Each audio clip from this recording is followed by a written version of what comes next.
It didn't matter what it looked like. The only thing that mattered was the final score. The only thing that mattered was whether or not you could put a check mark in the column on the left-hand side. Mississippi State did that. No pictures on the scorecard. No pictures on the scorecard, a little mixed sport analogy. And Joe Lunardi, if you believe him to be the minister of bracketology, the professor, the czar, the king, the guy that knows everything, he said that's enough. Doesn't matter what else happens. Mississippi State, with their win, is in the NCAA tournament. It took a little extra time, though. Little overtime, Brian Haydad, and a career high for Tolu Smith for the Bulldogs to get it done. A little extra time for the game, a little less time in my life now that some years have been taken off of it once again by Mississippi State sports. But you would think I'd be dead by now. I was going to say, it's like, are you like Benjamin Button, aging in reverse? I could literally drop dead in this show. That's how close I am to the window here. But those moments take away, but then when the good thing happens, doesn't that add? Isn't there like a balance? No, you don't get them back. You don't get them back? There's no balance. You don't get them back. It's all the price you pay. Tolu Smith has to, in my opinion now, has put his name up there with the best that Mississippi State basketball has to offer. Because not only is he going to go to the NCAA tournament, I would say so, because not only is he going to the NCAA tournament, he drugged this team there. Who else do they have? I mean, they are the worst. You made the comment when State played A&M about where State was in three-point shooting. They were 348 on that day. They're now dead last. They are the worst three-point shooting team in America.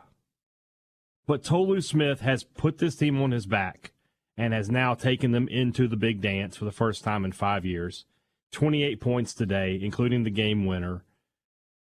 He just did it all for Mississippi State. When they needed a bucket, he was able to get it. This is a game that State probably could have won by 20 points if they had played their best game. But it reminded me a lot of the game in Oxford, to be honest with you, where State got out to a double-digit lead, and then they give it up with turnovers, with missed shots.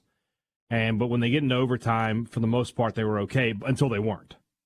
And then in the last minutes, they made it really, really interesting there. But thankfully, at the end, State had Tolu Smith and Florida didn't. State led, by 7 with 1:38 to play in overtime? Is that right? I think it was 6. Okay, 6, 7, somewhere in there. Something like that, yeah. By the way, Ole Miss and Tennessee are playing right now, and Ole Miss leads 25-19 over Tennessee with 9.5 to go in the first half. Both teams shooting it pretty well early in this game. I understand that it's Greg Sankey and not the announcer's dad, so it's a little bit more easy to digest. However, during a postseason game, I know it's the conference tournament, and I know what Ole Miss's record is.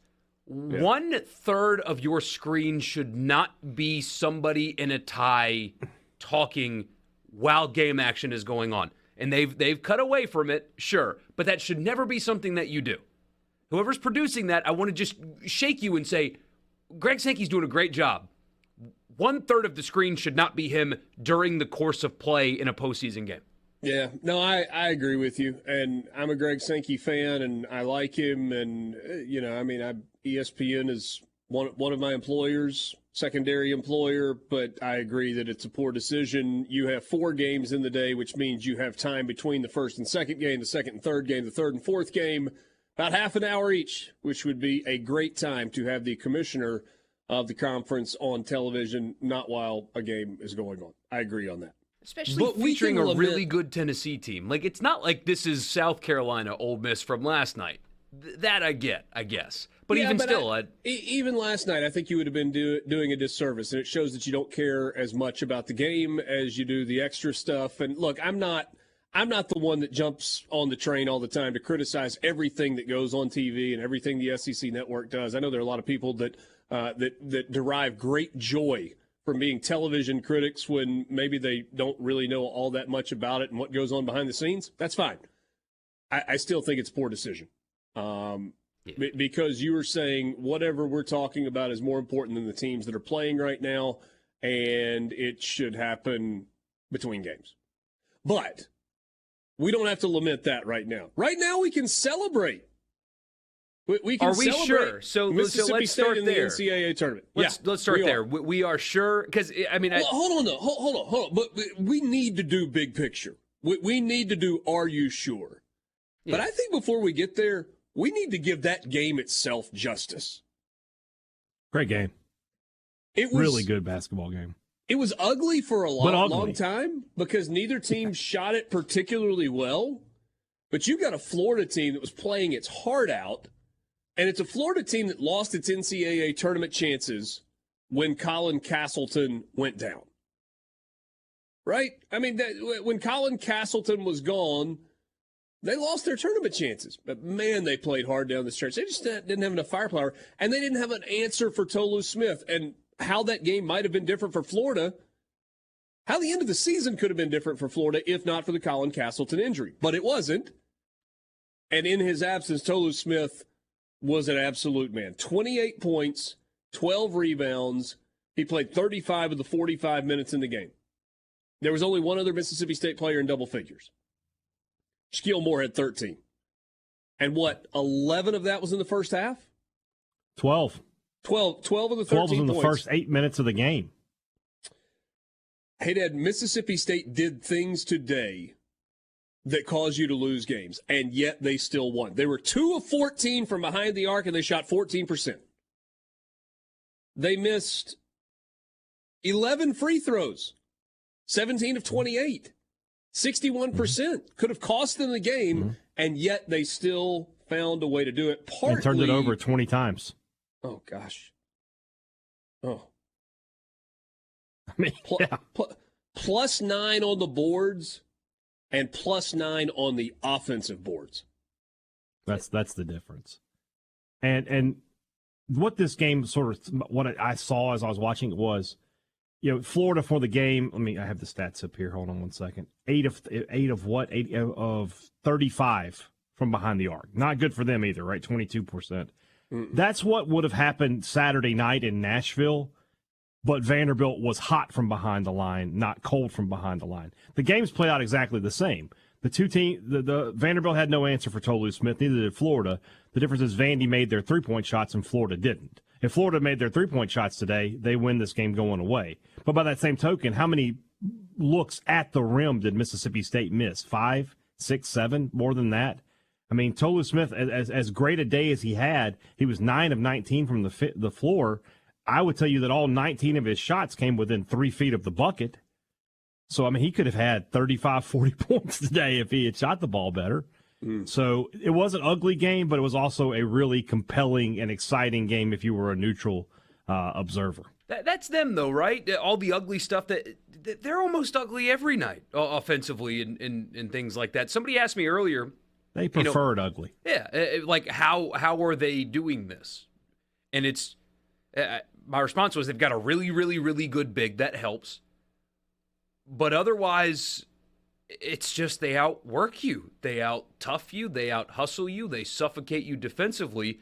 Everything else looks like a mess, but that's how. It's just defense, a really, really, really good big, and they out-tough and outwork people. And you know what, Borky? It's a really good point. I would take it just one step farther. Mississippi State is incredibly athletic. They are very, very athletic. But you've got athletic teams out there that don't use their athleticism in the best way possible. Chris Jans knows he's got an athletic team, but not a great basketball team. And so what does he do? He exploits the athleticism through what they do defensively. And that's their identity. And so what? This was game 32 on the season. Picked up their 21st win. And what? 28 of them look like that? Ugly? Yeah. They got 21 wins. Yeah. They're 9th against an SEC team today, and they are headed to the big dance. Borky, so you started down this road a little while ago, and I was like, hold on, let's get to it in a minute. So here we are, a minute or so later. A few. But is it... Because everybody is comfortable, like all the State fans I've seen, everyone's like, yep, in, done. It's done. We are making the tournament. Get ready to book your play. Like, all good. We're going. Yep. Is that confidence rooted in reality, did this win seal the deal for Mississippi State, relatively speaking? I don't think it's even relatively speaking. I think it sealed the deal. I think they're in the 64, not the 68. They won't be going to Dayton. Yeah, I might feel a little less confident of that part of it, simply because we don't know how these other conference tournaments are going to play out. True. I think that's likely. That's where Lunardi's got them. They've got them in the big bracket.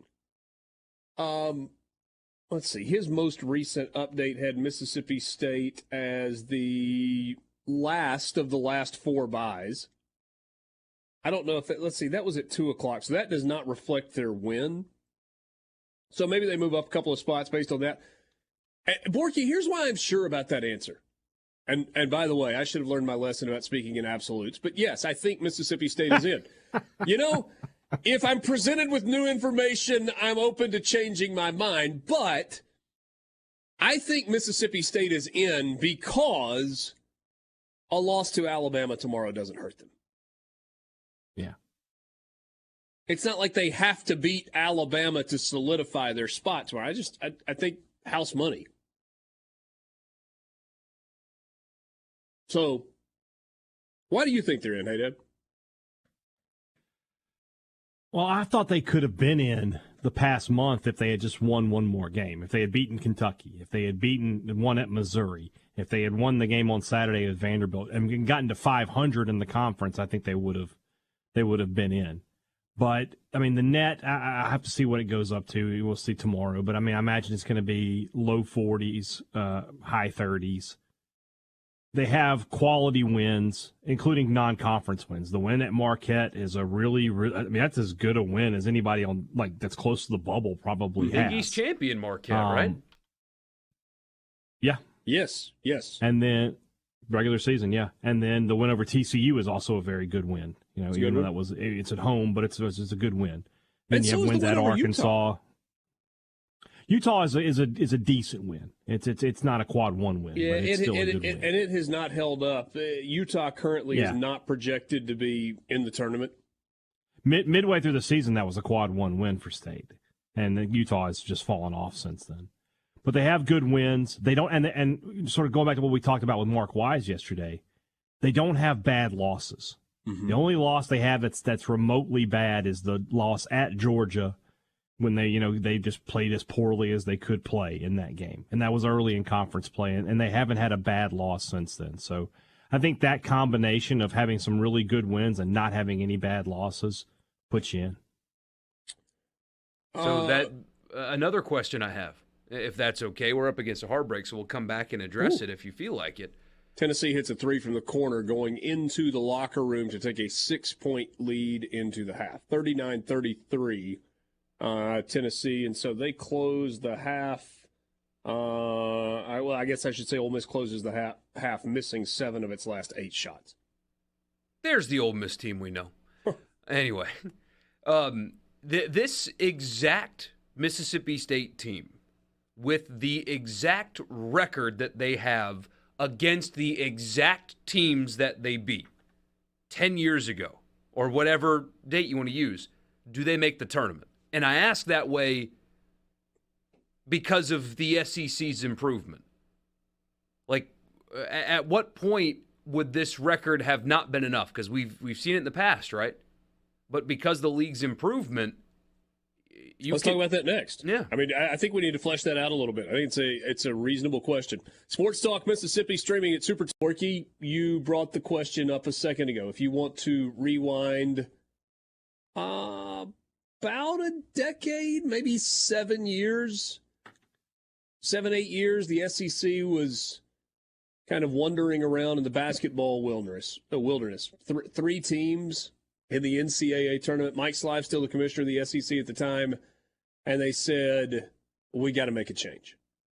It is not acceptable for the SEC to be an afterthought or an also-ran when it comes to college basketball. And so there was an emphasis on scheduling better. There was an emphasis to schools on when you make a change, let's make a change where you work your way up in terms of coaches that you are bringing in. You have seen an influx of coaches to the point that you look around the league right now and you've got Rick Barnes at Tennessee. You got Bruce Pearl at Auburn. You got Cal at Kentucky. Chris Jans is on the verge of taking his second different team to an NCAA tournament. You've got young coaches in Columbia, Missouri, where they're headed to the NCAA tournament for the first time in a while with the first-year head coach. Future looks pretty good with Todd Golden at Florida. I think Georgia is going to find stability with Mike White. Matt McMahon's LSU team last night played its heart out in that game, and they got a win over Georgia.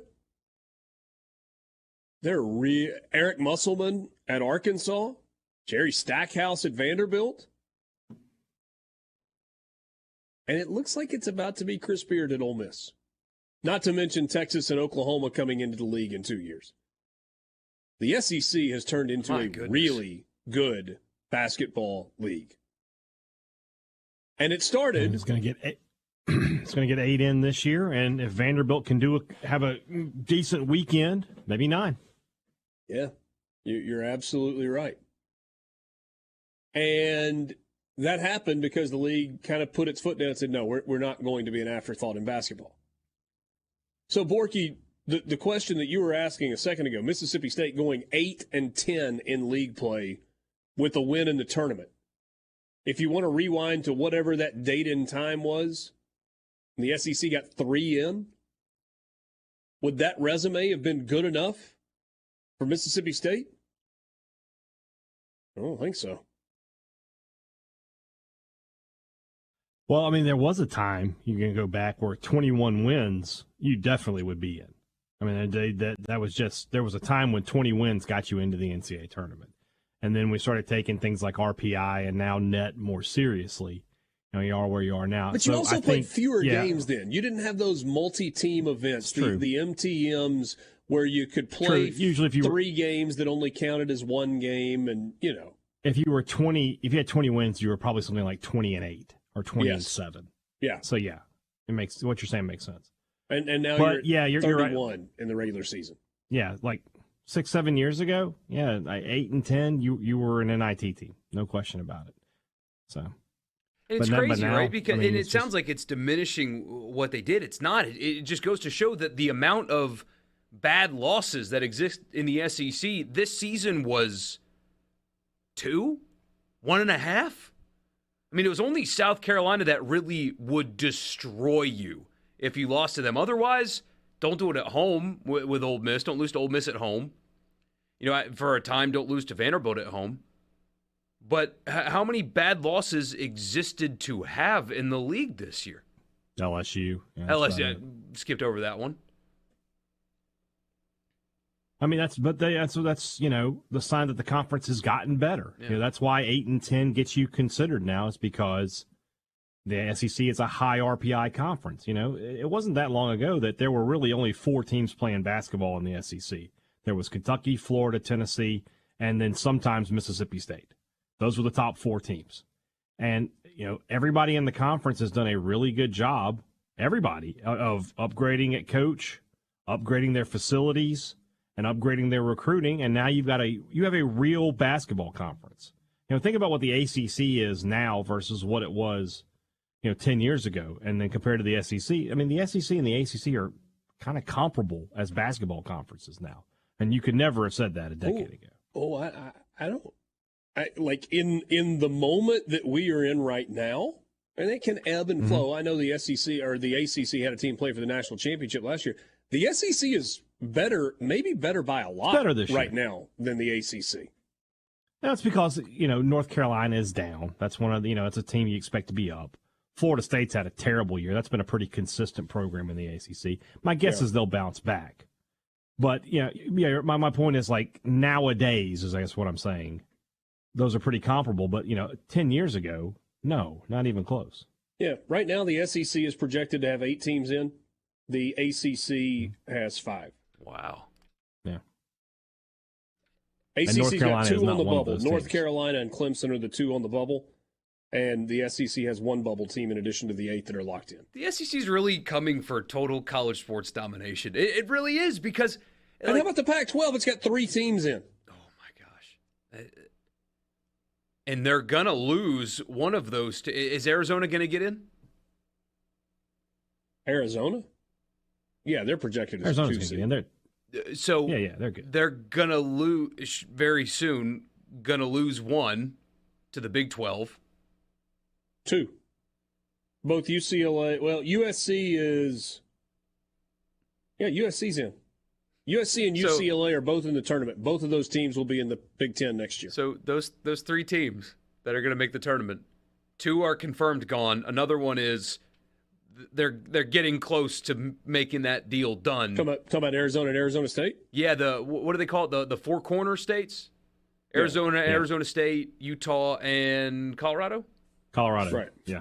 There's another report this morning that those are the 4 that the Big 12 are targeting, and those conversations are going well. So the Pac-12 might lose their basketball teams. All right, so the Pac-12 has 3 teams in and 2 on the bubble. UCLA, projected 1 seed, headed to the Big Ten. Arizona, projected 2 seed, maybe headed to the Big 12. USC, projected 10 seed, headed to the Big Ten. Arizona State, first 4 out, bubble team, maybe headed to the Big 12. And then you got Oregon in the next 4 out. Who wants out but doesn't know where to go? What a mess. What a mess. But total college sports domination. Because it's not just that, like, the schools are invested and stuff. Fans are, too. Like, you've got really good environments in the SEC, too, now. So when you've got the money and the athletes and then now the give a crap, for lack of a better phrase, football, baseball, softball. Golf, men's and women's. Now women's basketball is the SEC's got a straight. They've got the class of the sport in South Carolina. I mean, Tennessee has their history. Mississippi State has their history. It's about to be a full college sport domination by one league.